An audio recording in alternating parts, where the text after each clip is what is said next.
दोस्तों नमस्कार, मेरा नाम है समीर और आप देख रहे हैं विजन ऑफ समीर। कल आईबीएफए खत्म हुआ और मैंने सोचा कि थोड़ा हम भी देखते हैं किसको क्या अवार्ड मिला है कल के आईबीएफए में। तो सर्च करने पे सबसे पहले इन्हीं का चेहरा आया। हर्षिका नाम है इनका। इनको बेस्ट डेब्यूटेंट एक्ट्रेस का अवार्ड मिला है। फिल्म हम है राही प्यार के लिए, प्यार के हम है राही प्यार के फिल्म का नाम है, जो कि पवन सिंह का फिल्म था।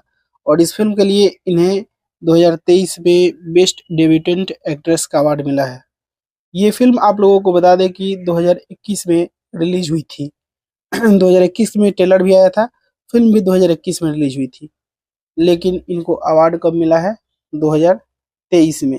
यानी कि दोस्तों 2022 में कोई ऐसा एक्ट्रेस आई ही नहीं, और नहीं आई तो फिर भी एक साल पहले जाकर देने का क्या मतलब है?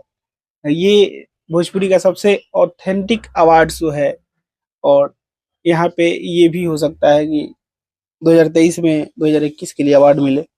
बाकी आप लोग इसके बारे में क्या कहना चाहते हैं कमेंट बॉक्स में बताइएगा, और इसी के साथ मैं इस वीडियो को यहीं पे खत्म करता हूँ। मैं मिलूंगा आप लोगों से एक नए वीडियो में, तब तक के लिए जय हिंद, जय भोजपुरी।